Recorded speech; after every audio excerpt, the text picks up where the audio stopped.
Bismillahirrahmanirrahim.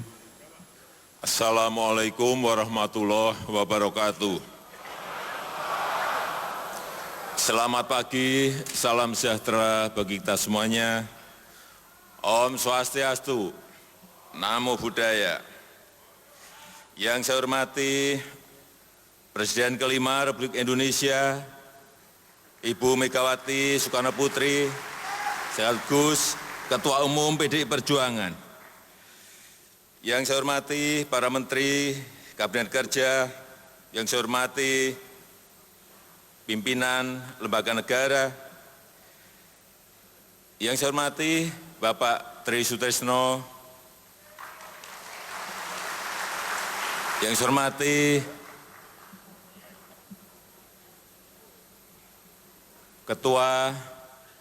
Ketua Umum Partai yang pada pagi hari ini hadir, yang saya hormati para senior, Dewan Pimpinan Pusat dan Daerah PDI Perjuangan, serta kader-kader PDI Perjuangan dimanapun berada, dari Satgas, Anak Ranting, PAC, DPC, DPD, DPP,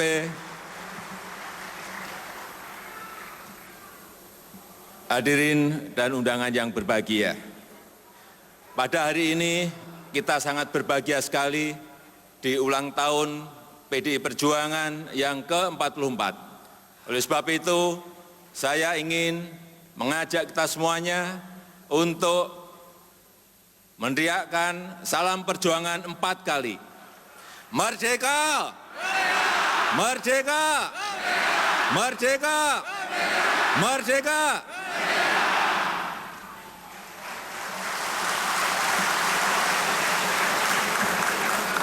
Dan nanti juga akan saya tutup 4 kali salam perjuangan kemerdekaan kita.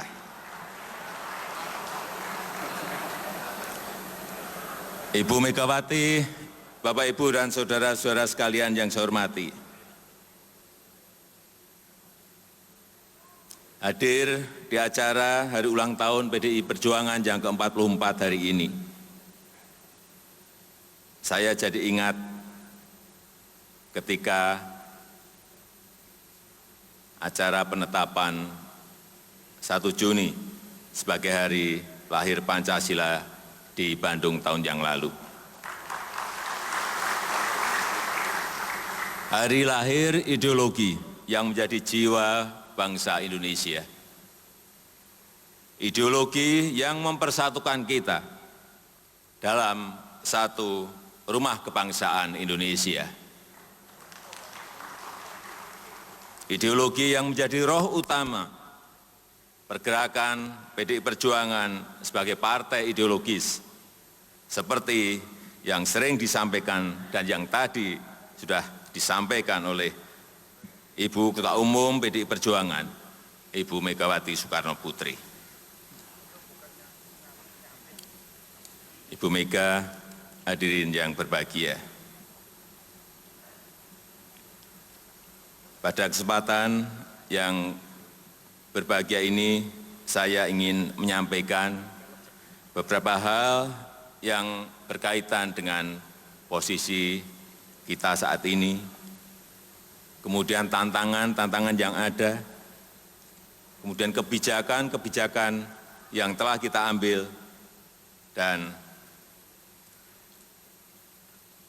nantinya akan kami sampaikan dengan data-data dan angka-angka yang sudah kita peroleh dalam waktu 2 tahun ini. Yang pertama yang berkaitan dengan pertumbuhan ekonomi. Kita patut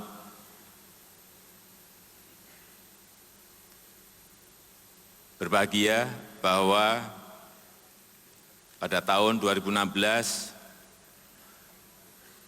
pada semester 2 ekonomi kita 5,18.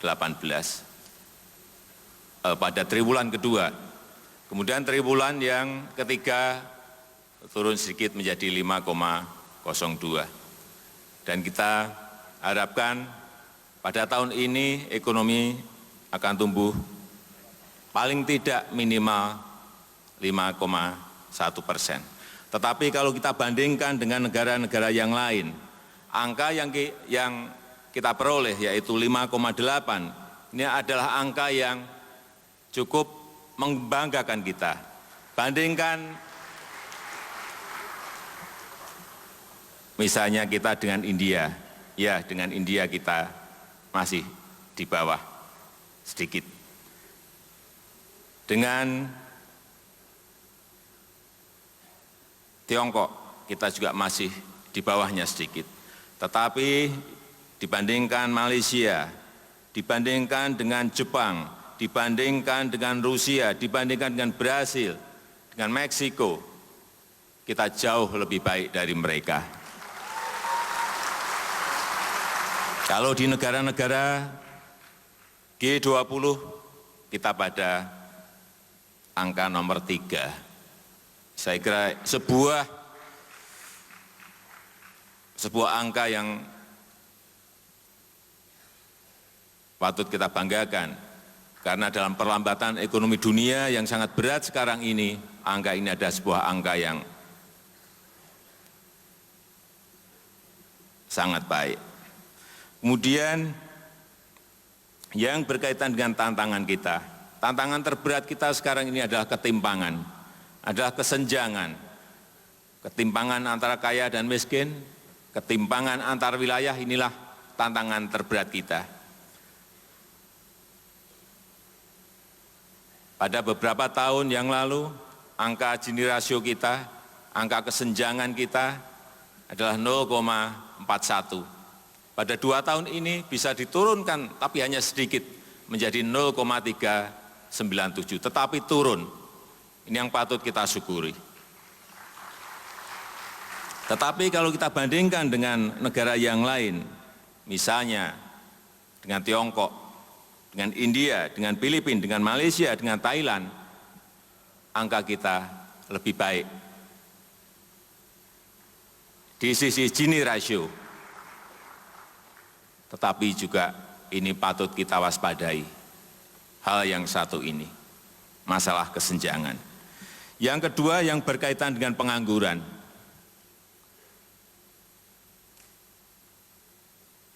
Dibandingkan dengan tahun-tahun sebelumnya, ada penurunan angka pengangguran, yaitu turun 0,31%. Meskipun turun sedikit, ini juga adalah sebuah prestasi yang juga perlu kita sampaikan, karena negara-negara yang lain semuanya pada angka yang naik. Kemudian yang berkaitan dengan kemiskinan, ini juga menjadi tantangan. Tapi patut kita syukuri juga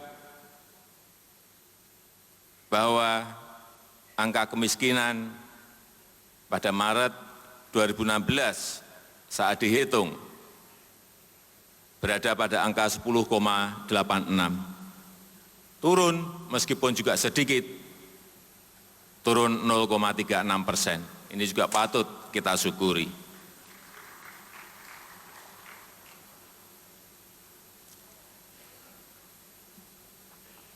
Kemudian kebijakan ekonomi apa yang kita ambil dalam posisi-posisi seperti itu?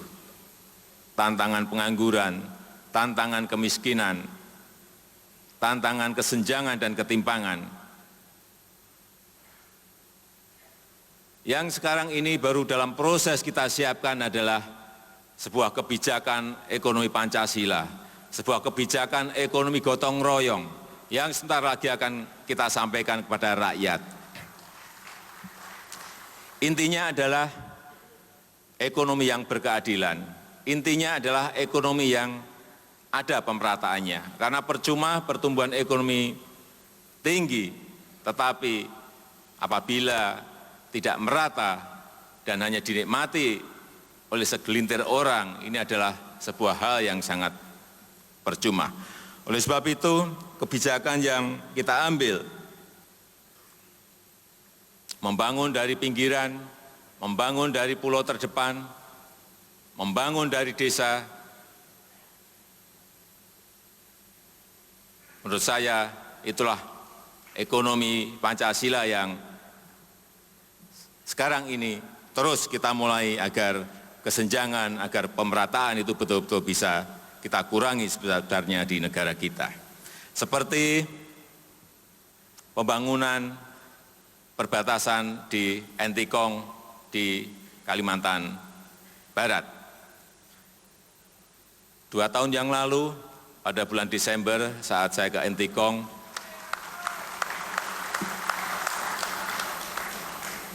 yang namanya gedung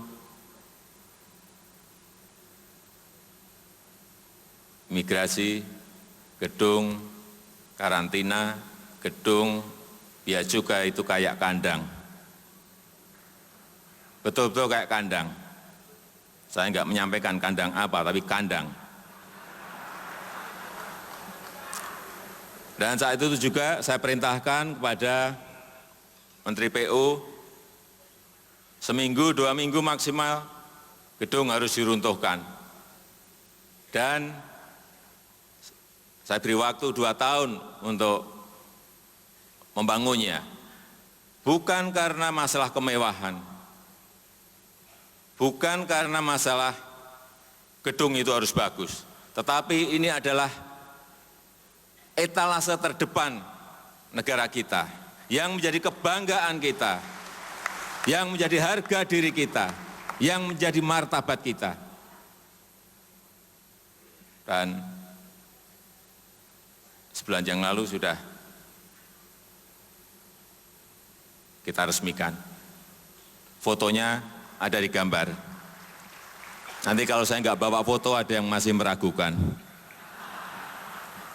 Yang kedua, yang di NTT yang berbatasan, sekarang mohon maaf, sekarang yang di Entikong, silakan kalau Bapak, Ibu, dan saudara-saudara sekalian ingin membandingkan yang di Entikong, yang di sana dengan yang di milik kita, saya jamin 5 kali lebih baik dari yang di sana. Yang di NTT juga sama, yang di Mota Ain sebelumnya sama, dengan kantor kelurahan saja lebih baik kantor kelurahan. Tapi sekarang bisa kita lihat di gambar. Dibandingkan dengan negara yang sebelah, saya jamin juga minimal 3 kali lebih baik.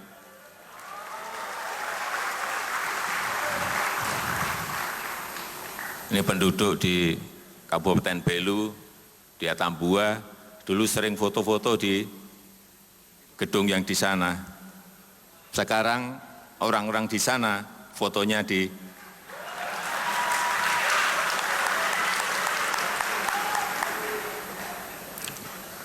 tempat kita.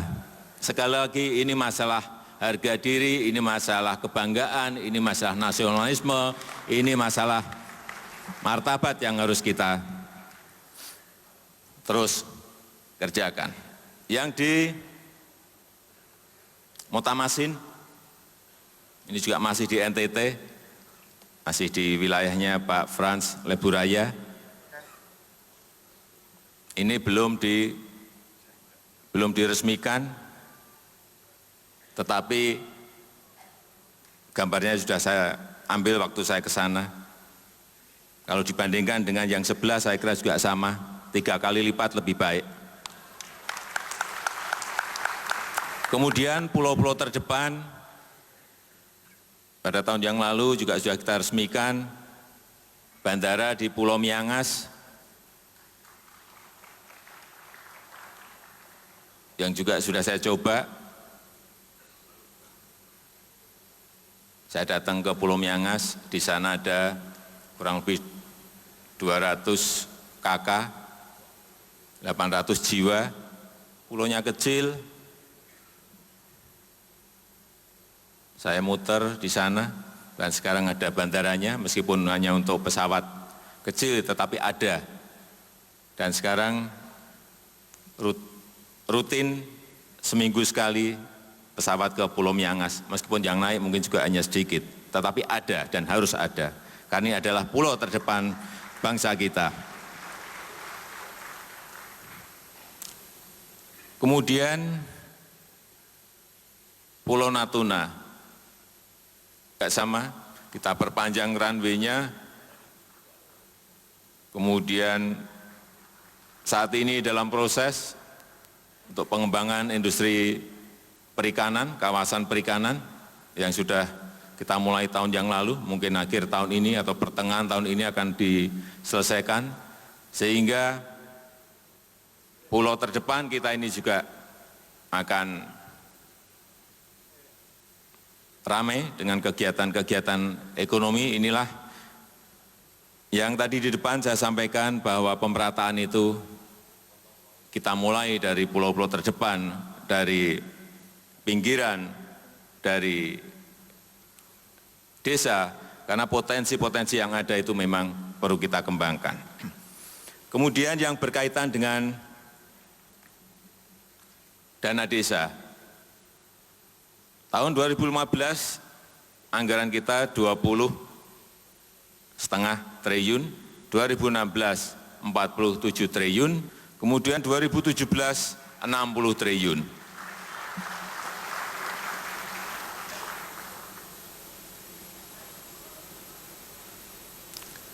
Yang dikerjakan memang sekarang ini baru fokus kepada infrastruktur desa, baik jalan di desa, baik irigasi, baik jembatan-jembatan.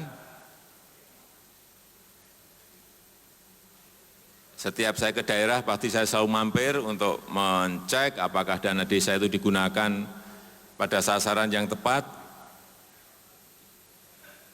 pada hal-hal yang merupakan keinginan dari masyarakat. Alhamdulillah yang kita lihat penggunaan dana desa ini sangat bagus di lapangan. Sehingga kita harapkan tahun ini akan lebih kelihatan karena anggarannya akan mencapai 60 triliun. Kemudian yang berkaitan dengan ketimpangan harga, saya kira beberapa kali sudah saya sampaikan bahwa semen misalnya di Jawa harganya hanya 70.000, di Papua terutama di puncak, di pegunungan, di Wamena, di Lanijaya, di puncak harganya bisa sampai mencapai 800.000 sampai 2,5 juta. Dan juga masalah yang berkaitan dengan BBM. BBM di Pulau Jawa harganya 6.450. Saya juga baru mendengar setelah 3 kali ke Papua tahun yang lalu, ternyata harga BBM di Papua ada yang 40.000, ada yang 60.000, ada yang 70.000, dan bahkan pada bulan-bulan tertentu bisa mencapai 100.000 per liter. Tetapi tahun yang lalu, 3 bulan yang lalu, harga BBM di Papua telah kita samakan dengan harga BBM di Jawa. Jadi 6.450. Ini bukan masalah harga. Ini adalah masalah keadilan sosial bagi seluruh rakyat Indonesia.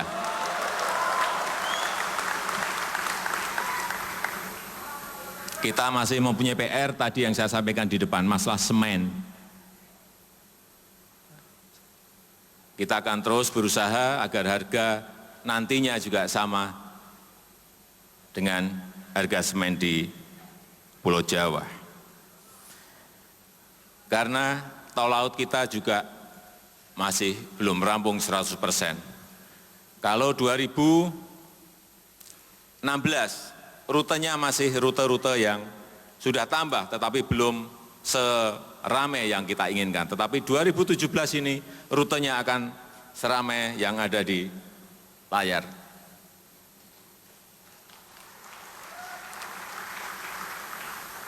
Dengan tambahan trayek rute seperti yang ada di gambar, saya meyakini bahwa harga-harga yang dilalui oleh kapal-kapal kita ini akan menurunkan harga-harga di seluruh tanah air.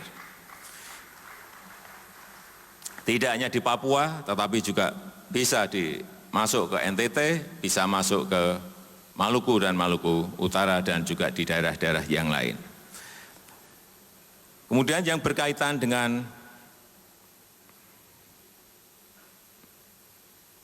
pemerataan juga perlu kami sampaikan bahwa sampai saat ini telah dibagi kartu Indonesia Sehat sebanyak 88 juta. 88 juta. Kemudian kartu Indonesia Pintar pada akhir tahun 2016 juga telah dibagi kurang lebih 17 juta. Ini untuk memberikan kepastian bahwa anak-anak kita semuanya bisa belajar dari SD, SMP, SMA. Dan juga rakyat kita, terutama dari keluarga yang belum sejahtera, bisa mengakses kepada pelayanan kesehatan, baik di puskesmas maupun di rumah sakit tanpa dipungut biaya. Tahun ini akan kita tambahkan lagi jumlah baik kartu pintar maupun kartu Indonesia Sehat.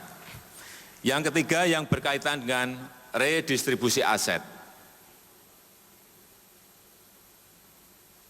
Land reform. Sudah kita mulai pada bulan Desember sebulan yang lalu untuk pembagian lahan kepada tanah-tanah adat.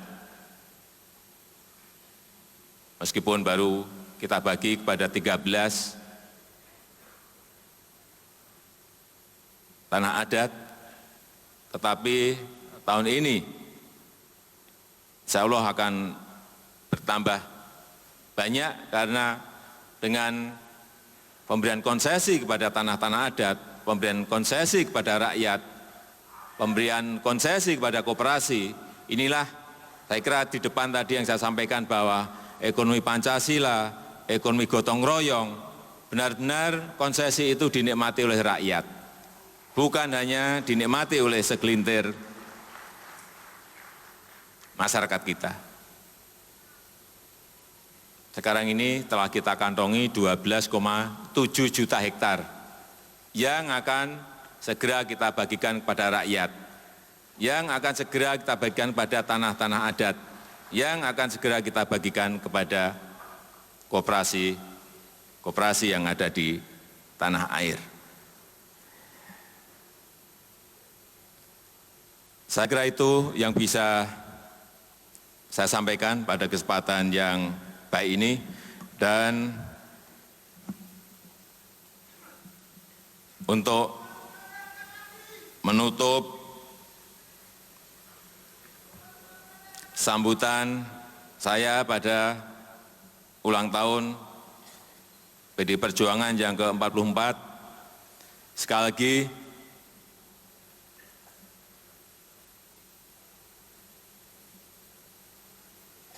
dengan mendorong pemerataan kehidupan sosial ekonomi, seluruh rakyat akan merasa berdiri di tanah air yang sama, Indonesia. Seluruh rakyat akan merasa hidup di rumah kebangsaan yang sama, Indonesia. Karena itu saya sangat mengapresiasi, saya sangat menghargai tema hari ulang tahun ke-44 PDI Perjuangan, yaitu Rumah Kebangsaan untuk Indonesia Raya. Sesuai dengan semangat Bung Karno bahwa negara Indonesia adalah negara semua buat semua. Saya harap kerjasama pemerintah dengan PDI Perjuangan ke depan akan semakin erat, semakin produktif untuk mewujudkan Indonesia Raya. Selamat ulang tahun ke-44 PDI Perjuangan. Merdeka! Merdeka! Merdeka! Merdeka! Merdeka! Merdeka! Merdeka! Terima kasih. Assalamualaikum warahmatullahi wabarakatuh. Om Santi Santi Santi Om. Namo Buddhaya. Selamat siang. Bapak Presiden dimohon tetap di atas panggung. Kami mengundang Ketua Umum PDI Perjuangan untuk ikut memotong tumpeng Hari ulang tahun ke-44 PDI Perjuangan bersama Presiden Republik Indonesia.